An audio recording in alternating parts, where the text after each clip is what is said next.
Just because I love you, it don't mean I trust you. Everybody not to be trusted. Everybody around me thugging. Everybody around me drugging.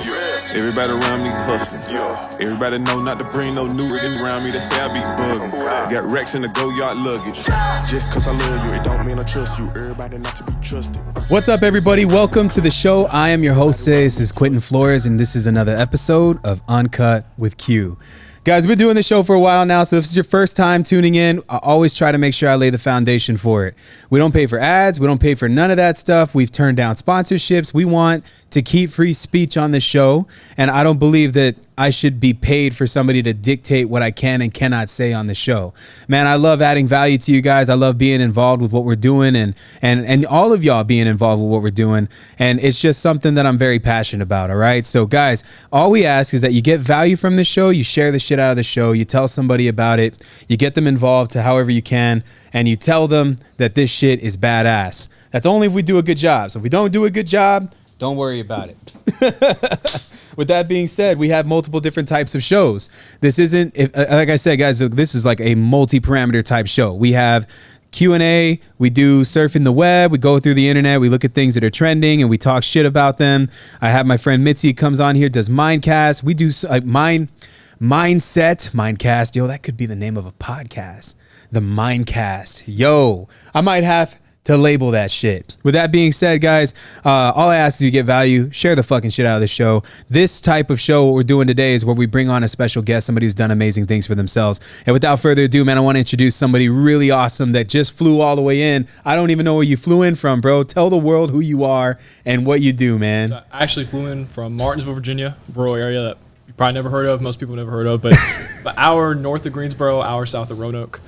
Nice. Yeah, man, I'm excited to be here. Appreciate you having me. From Virginia? Yeah. Like one of the original colonies, Virginia? I mean, right? Isn't Virginia one of the first colonies?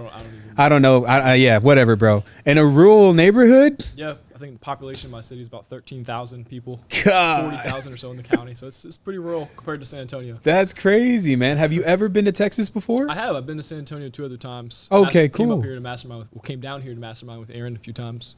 Dude, Aaron's told me so many things about you, man. Like, he recommended you to be on the show. He's like, Q, you got to talk to Sam. Sam would fucking kill it if he were to be on Uncut with Q. And I was like, that's what's up, dude. Like, what about him? He's just like, he'll tell you on the podcast. So I don't question my boy. We wanted you to get down here, man. First and foremost, I applaud you for making the decision to come down here, bro. So I guess tell me a little bit about who you are, bro. Like, where did you grow up? When did you even learn about business? Give me the playbook on everything that happened. Okay. Yeah. So I grew up in Virginia. I came from Northern Virginia. I actually played basketball in high school. My dream at the time was to play college basketball and go as far as I could with that.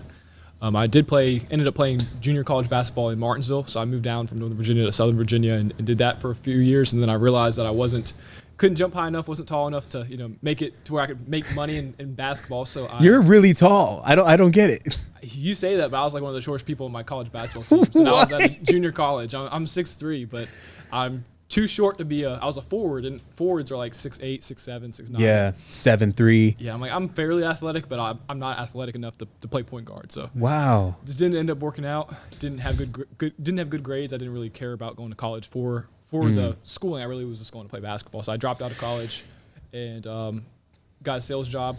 Worked as much as I could to save up money. Saved up about 11 grand, and then I used that money to start getting into real estate. Dang, how did you find out about real estate? I had met a fix and flipper. I actually worked at an AT&T store, and I was doing sales, just selling cell phones, making like $11 an hour. And a guy came in, and I was doing like a business account for him, and he told me he flips houses for a living and was making all this money. I was like, man, can I pick your brain a little bit on that? Can I add any value to you? Can I shadow you on some of your jobs? Like I basically offered to do work for him on some of his rehabs for free, just kind of learn about what he was doing to see if I can get into that in some type of way. So he kind of got me down the rabbit hole as far as real estate. So I started, reading books on it, listening to podcasts, talking to him. But the challenge was I didn't have much money, so it's hard to get into flipping houses. Is very capital intensive, right? So it is, yeah. I didn't have 50 grand, 100 grand. I had a couple $1,000. So I actually went to a event. It was like a Max Maxwell event with one of my other friends, and we learned about wholesaling there. Which one? It was just like a free meetup. He had in like Winston-Salem, which is about an hour from me. Yeah. Yeah. So one of my friends who also knew I was trying to get into real estate, he told me about wholesaling, and I didn't know anything about like skip tracing, assignments of contract, like it all was like a foreign language to me. But I learned about it there, and that kind of planted the seed. And I got really excited because I learned I could get into this business without having lots of cash or someone to finance all my deals. So that got me looking up and Googling wholesaling, and I watched, who's that one guy on YouTube? Bald guy, something flip. Flipping Mastery, Jerry Norton. Him, but someone else. The Flip Clever. Man. The Flip Man. Oh, Flip Man. Yeah, I love Flip Man. Yeah, watch a lot of his videos. Watch your videos. Watched Maxwell's videos. Just like any content I could find. Just really went down that rabbit hole and consumed as much content on podcasts and YouTube that I could. And within about a month or so, I got my first deal. How much did you make? I think $10,000 on it. Sheesh, that's more than mine. I made $2,100 on my first deal. How long did it take you to close it? Probably around 30, 45 days. So I closed on it. I had 11 grand saved up. I bought a house driving for dollars for $5,000. Wow. And I put it on Facebook Marketplace and sold it after I closed on it for like 16 or something like that. I see. Yeah. Nice flip. I mean, either way, that is wholesale. It ain't like you did crazy work and put money into Didn't do any rehab. work to it. I think I cut the grass and that was it. So your first deal was a wholesale. Technically, yeah. Yeah. I think I tried to assign it, but I had no buyers, so I just took it down and I knew it was a good deal. Threw It it was up a there? brick house for $5,000, decent neighborhood, so I knew I wouldn't lose on it. Man, I tell you, man, because we're nationwide now, and we tested so many markets because that's what I was taught. I own a data company, so for me, it's a lot easier to just pull data everywhere. And data is kind of where I started a long time ago. Man, I used to do DDoS attacks on people when I played Diablo 2 on the computer. And I ran clans in Destiny. We even took it to that level. We were hacking our way to building what we were building, and then people being able to run raids. That's where leadership and whatnot came from. And so I always collected data on everything I did. But I pulled data in all 50 states and just started sending direct mail and doing cold calling. I remember no one was using dialers. This was like 2018. No one was using dialers. Now everybody in the real estate community uses dialers. I started cold calling. We put a property under contract in St. Louis for $3,000. And so I'm just like, why can't we move this? It's for $3,000. Right. Like, it's a beautiful home. It's a 3-bedroom in St. Louis, bro. Look, it tripped me out. And this area apparently was like hood of hood. Like, no one buys properties in this area because nobody wants to own a property in this area. Yeah. Unless you're like part of the ecosystem that's already there. You're not going to be able to sell it, man. And so I was just blown away. I remember I tried to sell this to a friend, and I told my friend, I was like, dude, why don't you buy this? And she lived in St. Louis, my friend Christina Aguilera. Shout out to SOP Factory. She's telling me like, hey, Q, do you even know anything about this neighborhood? I was like, I mean, I know I got a house that's a 3-bedroom, 2-bath that's 1,400 square feet that needs less than maybe $3,000 in work. Like, I should be able to sell this thing for $50K and up here in Texas.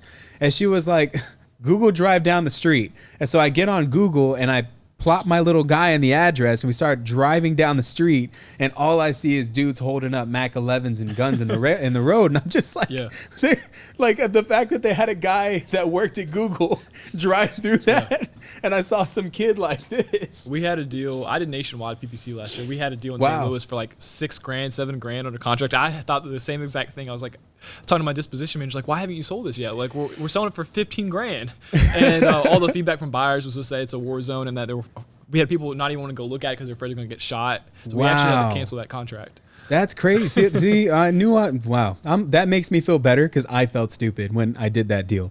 But man, I loved the nationwide model so much, bro. And the fact that it took you 30 to 45 days to get it, where do you think you picked up that skill set of learning things quickly? Like, did that happen early in life, or because I mean, dude, to just jump in the game, go to your first meetup, and all of this happened in such a very short period of time?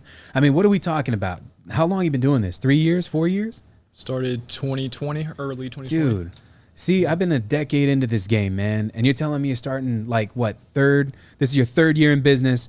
And I'm pretty sure I heard you correctly off the camera. You mentioned that you've done multiple 7 figures already in this industry. Well, this year will be my first multiple 7-figure year. We've done 1.1 million so far from January 1st to end of June. So we're on pace for about 2.2 million this year. Wow, man. Well, where do you think that skill set came from? Like, have you always been a quick learner? I think it's more about my drive than like learning quickly. I think I probably learned as fast as the average person, but I'm very driven. Like, I was spending all my time that I had besides sleeping on just like watching YouTube and learning about wholesaling. So if I was driving somewhere or going to the gym, I was listening to that. I was listening to podcasts. I wasn't listening to music or anything. Was your family supportive of all of this? They were supportive, but they just didn't really know much about it. I see. Like, oh, you're getting real estate? Cool. Be careful. It's risky. My Typical family. My dad tried to become a realtor and it didn't really work out. He tried becoming a realtor in South Carolina during the '08 market crash. So he had this negative connotation about real estate because it didn't work out for him. And my family was very risk adverse. So I see. Kind of scared them a little bit. I think that's all right. It's up to people like us. You know what I mean? Ed Milet had said this, and I'm going to mention this to you because I think I'm going to pull it up because I don't want to butcher what Ed said. He said every once in a while, your family was probably not extremely rich. Correct. And because of this, right? And it could be the family of the generation before. Because of this, every now and then, just like in the Matrix, the one shows up. The one comes in and changes everything for everybody. And bro, I love that quote so much, man. I mean, that just like blew my mind when Ed said that and I saw him on stage. I would highly recommend if you ever see a speaker. I don't know a single speaker that's as good as Ed Milet, bro. And I'm just going to be real on that. Ed Milet, man, I saw him in Phoenix, Arizona with my buddy Carlos Reyes. It was at the All In Freedom event in 2022. And bro, talk about impactful. The entire event was really just amazing. Shout out to my guys All In. But bro, going back to your journey, man, what do you think was the most challenging part of like getting involved into the business? Like obviously you're going to meetups, you're going out there and looking at YouTube content. Like what was the hardest part for you getting into the business? Probably getting over the imposter syndrome in the beginning. You know, when you, before you can do a deal, like you have to tell everybody that you're a real estate investor and that you're buying houses and you've never bought a house, right? So getting over that and just believing that, you know, you are legit, that you can do it. That was probably the biggest thing early on. It feels weird. I'm sure you could probably say the same, like when you're going around marketing and telling people, yeah, I buy houses, but you've never bought a house. Like just getting over that. Dude, I feel you, man. My first cold calls were terrible, like absolutely terrible. Same. I remember doing them and my wife was like, you sound like an idiot. Not that helped, you know, because I'm trying to find confidence, but you know, it is what it is, bro. And I feel like a lot of people, they can get on that phone, bro, and they can just get scared, man. I was scared when I first started, man. I remember I didn't have a monitor or a mouse or I didn't have like a good setup. I just had a laptop and was a one-by-one dialing. Like you said, I didn't use a dialer, even though there were dialers when I got started. I didn't know about a dialer, didn't want to pay for a dialer. So I print off a list I think I got on PropStream or something, was just calling one by one. Wasn't very efficient at all, and I sweat through my shirt one time because I was so nervous of, you know, getting hit with objections on the phone. Wow, dude. But now it's like I love talking to sellers. I don't do it much in my business anymore because it's not the best use of my time, but I love talking to sellers and closing deals. Dude, hearing you say that's crazy. How old are you, man? 24. You're 24. Yep. Dude, what is going on, man? This next generation of people is just like so, man, it's like it's easy, bro. It took me so long to get things going is because I didn't have the education that you had. Right. Like that's really the reality. Was there anybody on YouTube when you got started? No, man. There was Clever Investor and fucking Sean Terry, yeah, Sean Terry. Those are the guys. And I mean, I would watch them. And here in San Antonio, there was a dude named Armando, and he was teaching it too. But that guy went out of business like crazy for just selling bad mentorship products. Gotcha. And it was just like, you know, it's crazy to think about it, man. A lot of the times, and I think that this is the sad reality of it, is that it's the access to information. You know what I mean? And like right now, for everybody that's listening to this, like don't look at this like, you know, 24-year-old dude that's in front of me and say, oh, you know, woe is me. This guy's just hopping in on a trend or a wave or whatever, bro. Like if you look at this and say that, you're never going to get far in life. Right. So when you look at this and you say, dude, this is a guy who literally capitalized on not just like taking action, but like literally just indulging in so much information. It was like your life for a little while. You know, and bro, like honestly, as I've progressed in my business, it took me 7 years just to get a mentor, you know, and you did that right off of the rip, right? So Aaron is one of your mentors. Mm-hmm. Dude, how did that even happen, if you don't mind me asking? Yeah, I got to think about it because it's been a while. I think I was in his Facebook group. He has a, you know, Superhuman Wholesaler Facebook group, I think it's called. And I was just kind of following him and following his posts and got a lot of value from his posts. And he had like a free he had like a free Facebook mastermind that I joined. It was like a challenge or a mastermind. And we got on Zooms and everybody would hold each other accountable. And Aaron would always drop a lot of valuable information. And me and him just started talking one-on-one, and he gave me a lot of good advice to help me scale my business. I didn't have any cold callers, any employees out. Like I was still cold calling at the time. So he had actually gave me the direction that led to me getting my first VAs, and starting to delegate some things in the business. Dude, oh man. And coaching is so important, bro. And people sleep on that. Like I slept on that. And I think that was one of the most daunting things. Like for me, man, I don't know what it was, dude. And I honestly, bro, and let me tell you the sum of what I had gone through getting into the business. You know, there was just a lot of fake people, bro. And so I didn't want to give my money to somebody who was going to wave me in front of a freaking classroom and tell everybody that I was the reason that he was the reason that I was successful. That's how I felt about that. And I didn't realize this, man, but that was the main thing that held me back, bro. That was the main thing that held me back in my life. And I wish I could go back in time and just pay for mentorship sooner, because I would be so much further in my life. And I didn't even pay for mentorship, Sam. It wasn't me. It was my business partner. My business partner was threatening to leave the company if we didn't invest in mentorship. I didn't want to lose him because he and I had already done amazing things together, man. When you're in a business with somebody, it's like having a marriage, right? Yeah. And so I would tell my guy G, I said, bro, like, let's just do this, you know? And he's like, trust me. And I said, all right, man, I trust you. Let's get it. And so G went and he paid for the mentorship with money that we had in the account, money that we really didn't have. And we flew all the way out to El Paso to meet this dude. And this dude taught me how to scale a business like I had never known. And that was 3 years ago. I currently Preston. Preston. Yeah. I currently own and operate 18 different companies, and most of them are pulling in between 7 to 8 figures, man. And it's been a astronomical change in my life. And I've been meeting so many amazing people. Like Aaron and I, we've coached separately for so long. Now we're one, and we're coaching this whole community of people. But dude, like, you know, the benefits of a coach for me were tremendous, bro. Like for you, what do you feel that like having a good coach in your corner, how do you feel that, I mean, have you always had good coaches even when you played basketball? Like were you always just coachable? I've always been coachable. I didn't really have a mentor for basketball growing up. I wish I would have had a specific like skills development coach or something, but my parents couldn't afford it. And I didn't have any money as a kid, so I couldn't do that. So I watched a lot of YouTube videos growing up on like different drills and stuff to do. Wow. For myself to practice, but you were your own coach, bro. Yeah. The internet coach. But I've bought a ton of courses since I've been in real estate. I mean, I just bought a course a couple of days ago, actually, about something else for creative financing. So I've probably bought 10 different courses and been to different masterminds and stuff, and definitely get a lot of value from them. Dude, I think that's the thing, bro. Like, you know, for you, man, when you invest into a coach, like, and you take your education to that level, what's the difference between what you were doing when you were getting it for free versus when you paid for it? A couple of things. For one, it compartmentalizes all the information in like bite-sized pieces in the right order. Whereas like on YouTube, yes, you can find the information, but you're searching and searching and searching, and you get conflicting information from different people. So it just makes it very hard to actually apply the information. And then also with coaching, it helps you learn everything faster. It streamlines the process, and then also you have someone you can go back to and ask specific questions. Like I was in the car with Aaron on the way from my Airbnb to here, and one of his mentees called him about a specific question on a creative financing deal. So that question was very specific and required someone's expertise like Aaron to solve that problem, whereas you can't really get that from a YouTube video. Bro, it just trips me out hearing a 24-year-old kid. I'm going to say that you're a kid because I got 10 years on you. It's pretty wild, bro. Like how far you are mindset wise. I feel like I'm talking to somebody who's my age, dude.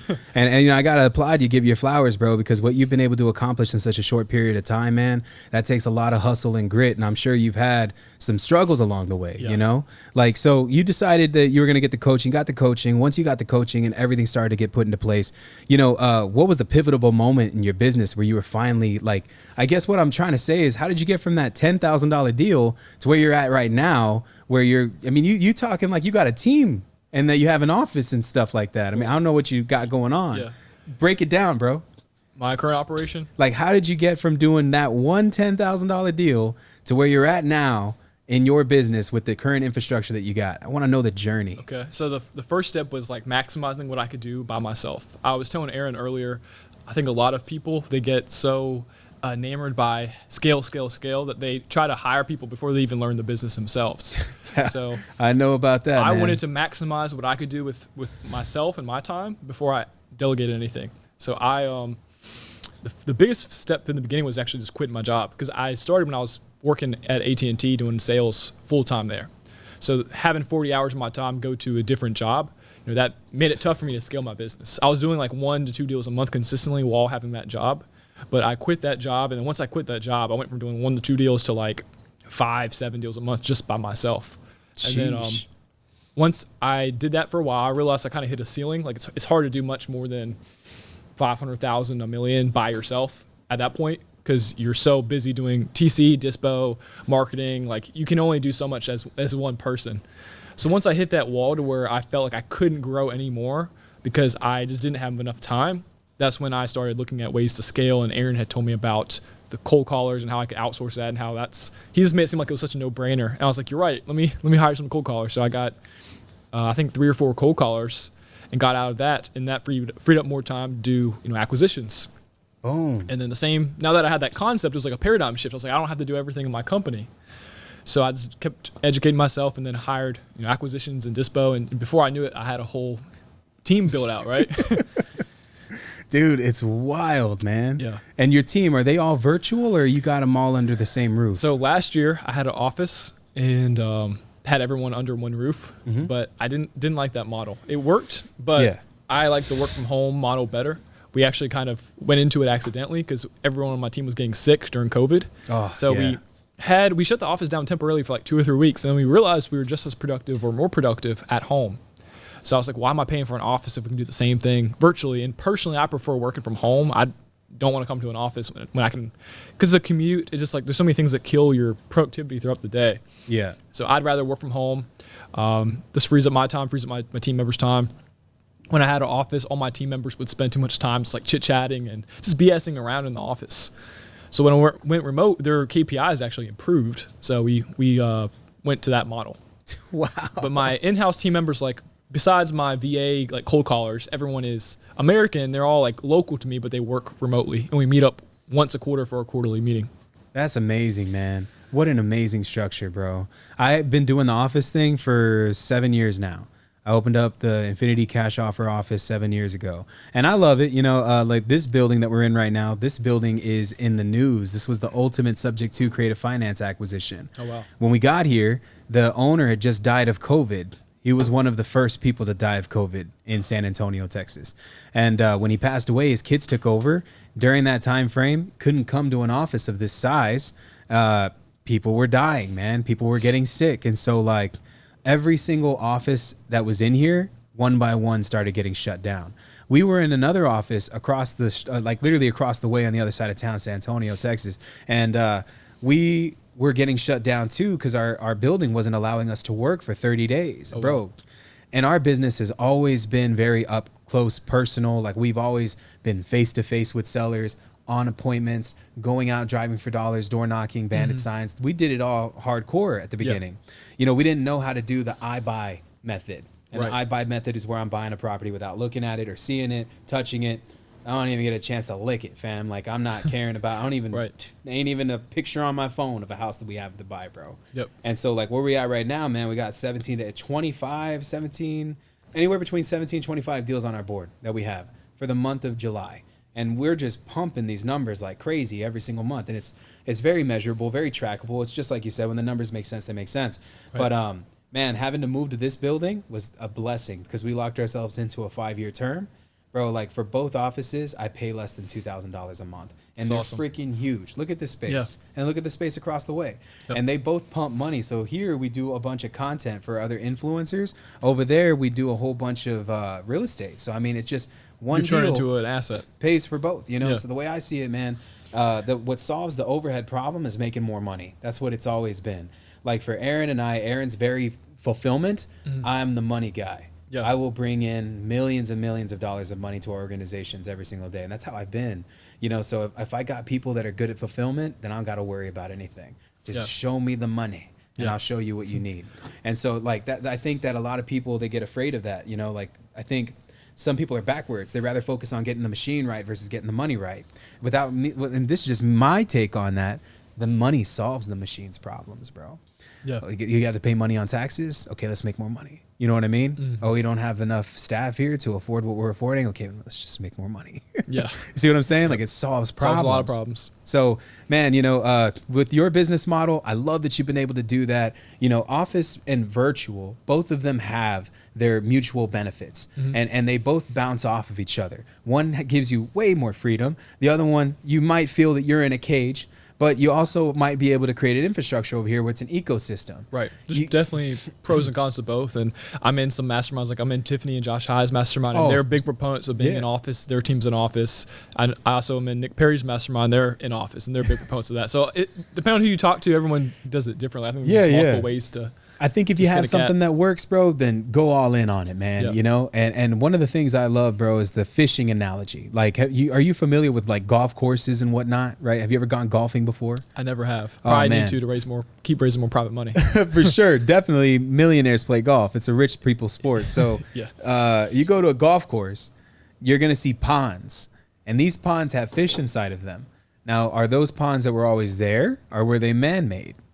A lot of people don't know this, but those are man-made ponds, bro. And so you look at that pond, right? And you're like, okay, what the fuck? Like, how is that not drying up? Are they pulling water and just filling it up? And how are they watering the grass to keep it green? One of the best forms of watering in any type of vegetation, bro, is always going to be lake water that's filled with an ecosystem.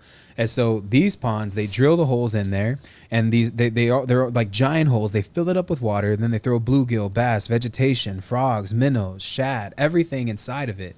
And they all keep each other alive while eating and feeding off of each other.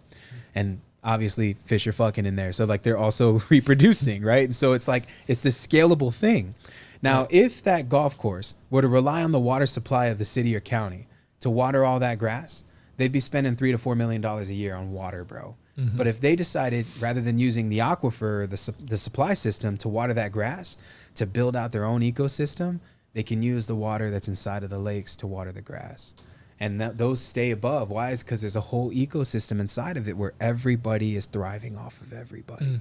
It's powerful, bro. People don't know that. It's like, and mind you, to keep a stock pond going, you're looking at spending like $100,000 a year. And would you rather spend $100,000 a year or $3 million a year? It's a no-brainer, man. And that adds to the bottom line. If you run a golf coursing business, like that's something that a lot of people don't know.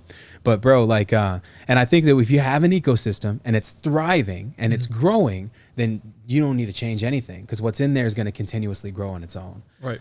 Bro, like, I guess, how did you get to a point where you were like, all right, I'm done being solo and now I want to scale? When did that pivot happen? I don't remember exactly when it was. I'm not great at like sitting down and reflecting. I just like want to go and keep pushing further. But it was just like when I had reached a point, like I was doing around $700 to $1 million in revenue. I just felt like that was my cap. Like with my average deal size in my market of $10,000, $15,000 at the time, I just knew I probably wouldn't be able to get past that unless I brought on more people, because I was already working as much as I could. I was working 7 days a week, wasn't sleeping much. I was living off of Bang energy drinks, and I couldn't work any harder. I couldn't work any more. So the only logical thing to do at the time was just bring on some people and start delegating. I think there's some good advice on that, man. And I love that too, because really you get to a point where it's so trying that you're losing money because you're making too much money. I was getting to the point to where I had sellers calling in from marketing, and I didn't have time to get to it also. Like I was losing opportunities, like you said. And there are some days where I got to the point to where I didn't even want to take another sales call. I was starting to get burnt out a little bit in acquisitions because I knew I just didn't have time to do everything. Yeah. So one of the things that I learned, bro, was get to a point where your business is making so much money that you start losing money because you're making too much money. Then you take that little bit of money that you're making, that too much, and then you use that to hire someone who can do the job for you. Yeah. Get to a point where you're doing that again, too much money, take that too much, hire someone, do the job for you, and you I like that approach. Snowball, you know? I just think a lot of people now, they're not doing it that way. They're closing like 2-3 deals and they're saying, oh, I don't want to do acquisition anymore. And they're hiring a acquisition manager and they barely know how to close deals themselves. So I think that's a way that is going to cause a lot of people to go out of business or struggle if they don't push themselves as far as they can go just solo. You can make a lot of money solo before you start delegating and hiring people. If you're not making $500,000 a year solo, then not working hard enough or you're doing something wrong, in my opinion. Dude, I've seen it, man, and you did it right, bro. Like, I don't think that there's anything that you're doing wrong at all, man. I think that for freaking the dude that's 24 that is just jumping in this and doing as much as you're doing, whatever you got going on, if the bottom line's that huge, bro, then you're doing it right, you know? Because if you're solo, you could be solo and you could be making more net than what a big company's doing.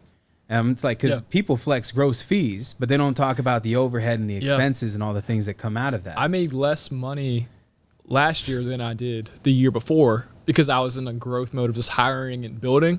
So I actually grossed a lot more last year. I grossed over 7 figures last year still, but I netted less than I netted the year before when I had a smaller team. So that's 100% true. Now but I think that it's also the price of time, you know? Yeah. I think some people are okay with making a little less if it means they have a little more, like time. Yeah. Because I think time's an unrenewable commodity, man. If you spend an hour, you don't gain an hour. 100%. It's powerful, bro, dude. So like for everybody that's watching right now, Sam, you know, they want to get involved with you. They want to learn more from you, man. You know, what is a piece of advice that you would give to that guy who is in the YouTube trenches the same way that you were, man, and that's trying to take their business to the next level? They might be in analysis paralysis and watching too many videos. You know, what would you say to that person that's just really consuming content right now, listening to this? Take action and make some mistakes. You're gonna make mistakes no matter how many. You can watch literally every YouTube video out there, and you're still gonna get your teeth kicked in at sometimes when you call sellers or call buyers. Like you're gonna make mistakes anyway. So just gotta get out there and take action before you know it all, because you're never gonna know it all, right? Like me and you, we're still learning every single day, right? So just take action, get your teeth kicked in a little bit, and just keep pushing. You guys heard that from my man Sam. Where can they follow you, bro, for everybody that's watching right now? I'm not a huge social media guy at the moment, but Facebook, I'm pretty active on Facebook. I love it. Off Instagram and TikTok right now. I don't know any other Sam Hopkins, y'all, so make sure that you guys follow my dude Sam. Sam, bro, I really appreciate you flying in Appreciate you. and being on this, dude. Major shout out to all you guys for watching. I'll see you guys on the next one.